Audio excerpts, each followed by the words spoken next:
Alright everyone, welcome back to Vicky 3 Academy, and here we are in our how-to series, and today we're going to be discussing how to use a navy. So how to use a navy is one of these really broad topics, but I think because of the implications on the development of your empire, it deserves its own topic. There are also weird things inside how to use a navy that I'm not going to be able to address in this video because I don't want it to be an hour and a half long. But if you have any questions, again, always feel free to post in the comments. So the first thing that I want to make sure that is communicated to you in regards to your navy is that there are actually two sides of it. There's a civilian side and there's a military side. The tech tree itself even stresses this by dividing the way that your ports and your navy is upgraded into two different technologies. So at some point in the game, you are going to want to turn into industrial ports and ironclads, but they're actually on two different techs. So just be aware of that when it comes to using your navy. So why are there two different buildings? What do the two different buildings do for you? So there is the third air quotes third building is the shipyard, which is the thing that builds the stuff that your two naval things are going to use. But these are the two naval buildings, ports and naval bases. These are going to do two completely different things for you. Ports are going to create a small amount of infrastructure. Do not overemphasize the amount of infrastructure in your head that you're getting from your ports. They'll help you build slightly larger cities before railroads, but they won't help you build the same sort of enormous cities that railroads will. So the infrastructure there is mostly just it's a pittance. The main thing that's useful about ports are the convoys. The convoys are, though, extremely good. For those of you who don't understand how convoys work, they are sort of like a finite, or they're like a capacity, sort of, and so that capacity is going to determine what you can actually accomplish with your navy. There are going to be supply routes, which are going to be, if you have a military projected somewhere else, you're going to need to be able to get supply to that general in order for them to have any sort of combat effectiveness, really. Otherwise, they'll suffer just brutal attrition. Trade routes. Now, if you do not have the ability to do trade because you're in isolation, then ports, and for that matter, a navy, kind of go down in terms of their usefulness. But trade routes are extremely strong when you have a moving economy. If you have a static economy, then trade routes aren't so useful. But if you're growing and you're building a lot of stuff and your demand is changing really rapidly and your ability to produce is changing really rapidly and you need ways to supplement this and ways to modify it, then using bureaucracy on a trade route makes a ton of sense. But if you have a very static and fixed economy where you're mostly just doing the same thing, you can kind of rely on tariffs to encourage the AI to do that stuff for you, in which case you don't need convoys for trade routes. But you always need convoys for port connections. This is just the thing that connects all of your empire together. The port connections connect, in this case, the Dutch territory over here with Guyana, our little area in Africa, and you can see that with these little Dutch supply network golden baubles. See that? So we have to connect out here, but we don't have to go past Madagascar unless we were to puppet it, and then we go down to the Dutch East Indies, right? That's a beautiful way to describe that. My only complaint is that I think sometimes people overlook the symbols here because I think they are a little obtuse. I think bringing them a little closer into the fact that it is a supply and trade network with more a ship symbol there would be helpful. But yeah, convoys coming from ports, absolutely critical if you're going to do any sort of trade or any sort of overseas expansion because of the port networks and the port connection and the supply routes. So that's the civilian side, but what about the military side? So military side, you're going to be building these naval bases. Naval bases are going to purchase initially, they're going to purchase man-of-wars, and then eventually if you got ironclads, they'll switch over to purchasing ironclads. Naval bases are going to give you naval power projection. which is going to simultaneously increase your prestige, as well as affecting whether or not the enemy you're attacking is going to even bother to fight you or just immediately capitulate. Because sometimes it makes sense for the AI to just immediately capitulate because they recognize that they have no way of actually defeating you, and so fighting you is going to cause them to just lose life for nothing. So let's go ahead and just puppet Brunei and see how they respond. In this case, there are some countries that could join either side or remain neutral, but we're mostly just doing this to demonstrate how to do a naval invasion now. So this is going to be how to do a naval invasion. Hopefully they fight us. If they don't and they capitulate, then that can be a way for us to do a more detailed conversation about naval power projection, because it is useful. Naval power projection is, I don't really care what we're building. Yeah, we'll just automatically expand some stuff, and we'll research something. Dialectics, sure. So in order to actually, oh, they back down, of course. Yeah, Brunei backs down. You see that over there in our little conga line of things popping by. That happens when you have a strong navy. You can use it to very, very quickly bully some less powerful enemies. Don't even be shy.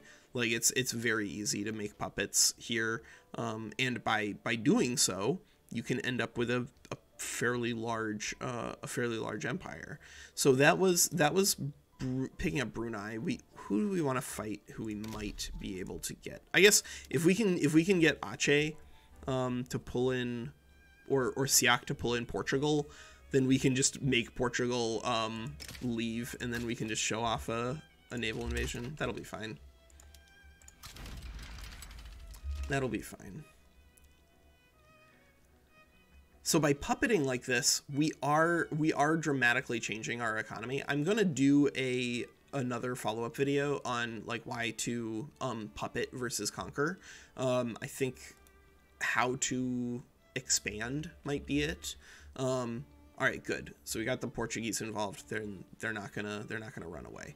So we can use our navy to naval invade.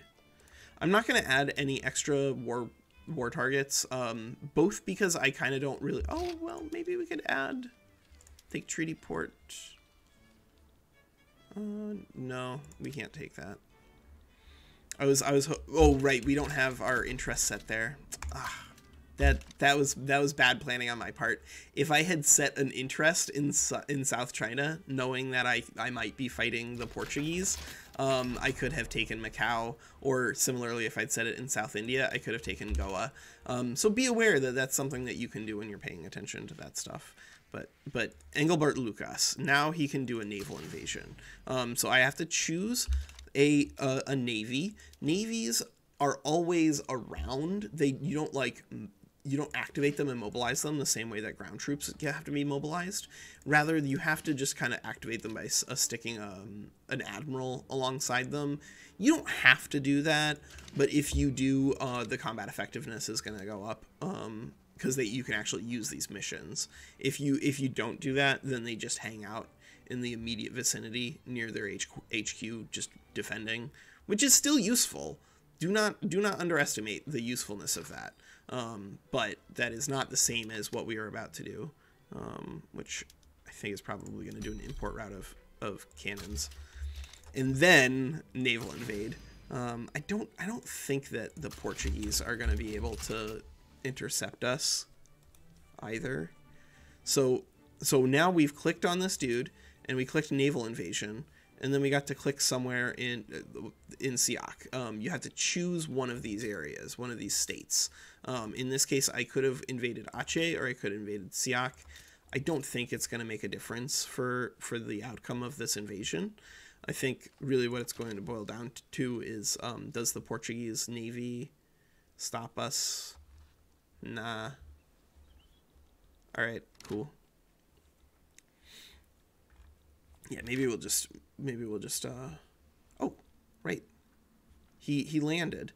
So shoot, I missed the landing modifier, but you should always know that difficult landing is always going to apply no matter what. But one of the tricks when it comes to naval invasion is that you need to make sure that you have at least as many ships in your flotilla, as many units in your navy as you do troops in the army that you're trying to escort.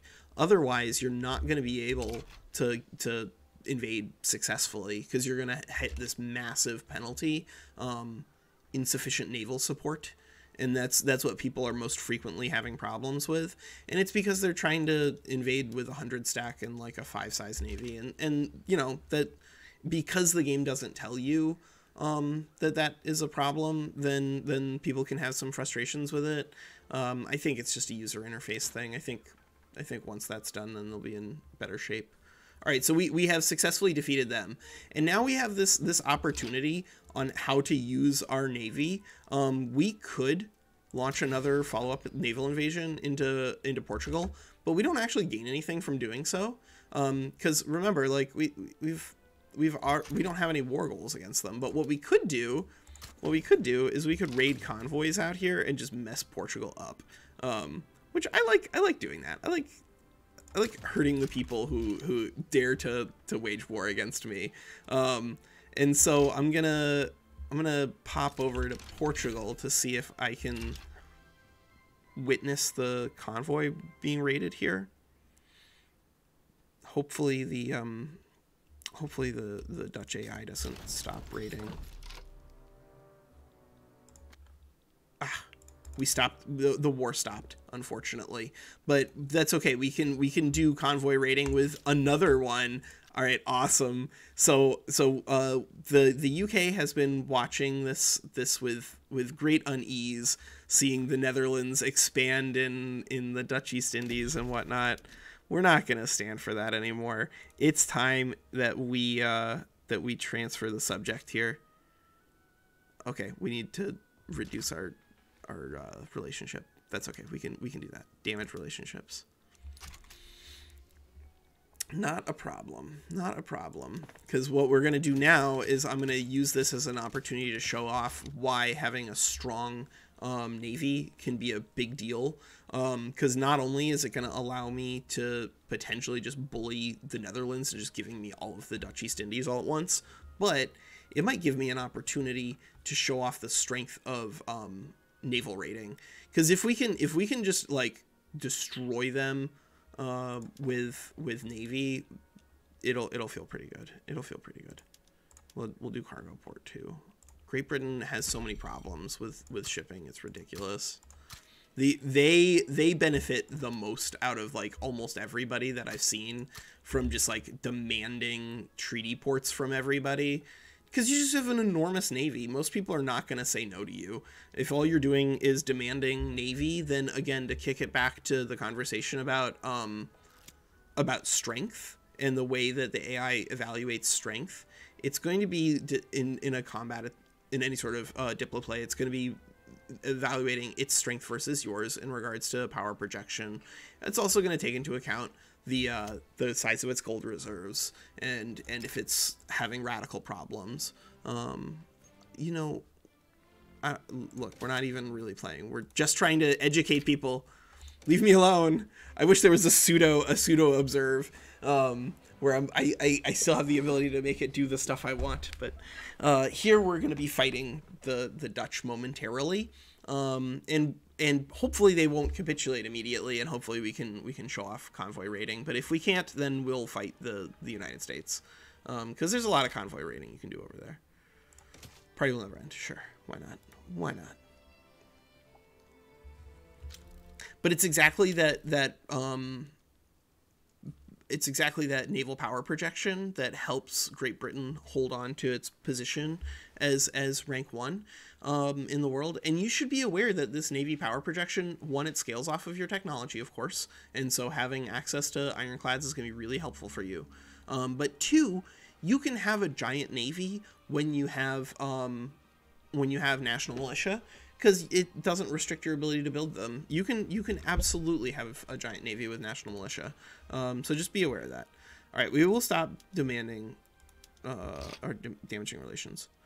It's cheaper in terms of infamy to just puppet the Netherlands rather than take the Dutch East Indies. But that would cause Prussia to get involved, and I don't really want to do that. It's not what we're here for. We're not here to fight Prussia. We're here to fight the Dutch, right? Yeah, we're here to fight the Dutch. All right, let's see how they respond, and let's see how the world responds, because we have a lot of infamy now. So when it comes to how do you conduct warfare, I think like everything, it depends. In this case, I'm not going to be too worried about defending these areas in Africa unless they become war goals that they can execute. Right now, they're not in that position. And so I just don't... I could put people down here, but they'll just be dying in attrition jungles for no reason. Yeah. All right, we're not gonna bother. Instead, we are going to raid convoys there, and it's gonna be great. North Sea is gonna be our big one. Oh, the Netherlands backs down. Okay, well, how are we gonna get a war? I guess we could show off who else is going to be relying a lot on trade. This is the real suffering from success when it comes to Great Britain. How can Great Britain survive? Because invariably what ends up happening is you end up with no one that you can conquer. Everyone just surrenders to your massive navy. And so what I'm trying to tell you, how to use your navy when it comes to the military side, make it big, make it enormous, bully people. Especially I haven't been able to get convoy raiding to work, just because like it's like in these videos, this is the third time I've shot this. I'm not doing it again, but you're gonna have to trust me that if you are at war with someone who has any sort of overseas presence, that if you have a big enough navy that you can afford to set some of it on convoy raiding, you can demolish their economy. I do that in some of the campaigns that I've recorded. It's very, very easy to do so because of the way market access works. So like if France were at war with Great Britain, and we were able to convoy raid out here and make it so that the East India Company no longer had market access to Great Britain, not only would that make it so that or just even better yet, if we were just to convoy raid all around Great Britain and cut it off from all of its empire, 100% of its empire would be cut off from the home counties, at which point the market access in everything, I believe, would reduce to 0, which means that like if you could successfully get a larger navy than the UK and secure this shipping around them with convoy raiding, you could cause the entire British economy to collapse in one war. So just keep that aware that is a thing out there that you can use that you can do with your navy. All right. Well, that was how to use your navy. I know that there are a lot of things when it comes to utilizing your navy. I hope that somebody that everyone learned something from this video. I think that if you only take one thing away from it, it would be that just navies are very, very good. They're very, very good. They do a lot for you in terms of the military applications as well as the diplomatic applications. Okay, that's Walker. Take care.